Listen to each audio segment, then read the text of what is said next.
I've gone to this church since I was very little. She wouldn't have been here if it hadn't been for me. I was born into the church, that's correct. We got married in 1994. Wanted to have kids and wanted to raise them in a Christian environment. You know, we were dating and we decided we were going to go to church one day. I wanted to impress her, and the only thing I knew of was Country Club Christian Church, and there's this beautiful sanctuary on Ward Parkway, and I was like, this will impress her.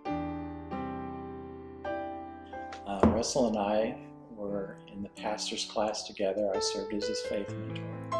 Some of the questions that they asked, their natural curiosity about the whole process, was very encouraging. On Monday, Thursday, that was the first time I took communion as a member of the church.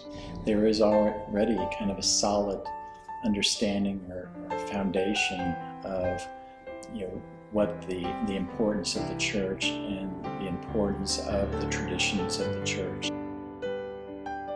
I have my memories of coming here, and now our kids have their funny stories and memories. When you think about the most powerful times in your life, in my life, a lot of them are connected with this church. The wedding of Betsy was, I can almost cry. It was so beautiful. It meant so much to have her get married here. Well, it meant a lot to me too, because George Gordon, my best friend, married Shelley and Dan, and he married Betsy and Jim. We'll see if we get the fourth generation. Hopefully we will. I think our small group experience has been extremely important and powerful. We've been with the same group of people, and you cry together and you laugh together and you experience life together. You're accepted no matter where you are in your journey with Christ. I mean, you can be very skeptical or, not believe in much of it at all, or believe everything. And no matter where you are, you're accepted and you're loved. I think that's a great gift that this church has. Knowing it's not just us, that there's others in our lives that care about us and we care about them. One of the more emotional days for me was when we dedicated the children.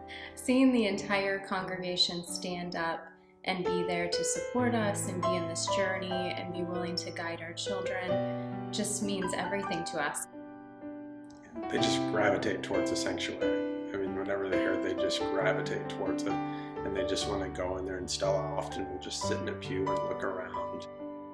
The people of this church, seeing them literally, physically touch lives in the Northeast at Micah Missions, being there tirelessly working in Nicaragua, you can't help but be changed by things like that, and it's inspiring to us, and I feel like that's why we give. This church has been here for everything that we've experienced, both good, some not so good, but it's been here.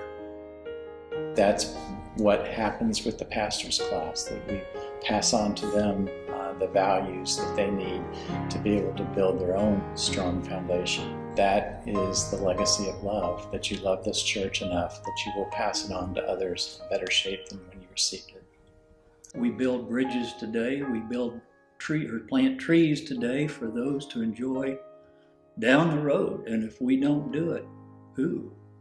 When I think about legacy of love, I really think about what is our effect on other people and sharing God's love. What are we doing to share God's love in the community and in our world? And I hope that the message that we're sharing with our children to share with generations that we will never meet is a message of love, the kind that's for everyone, which is really what this church shares.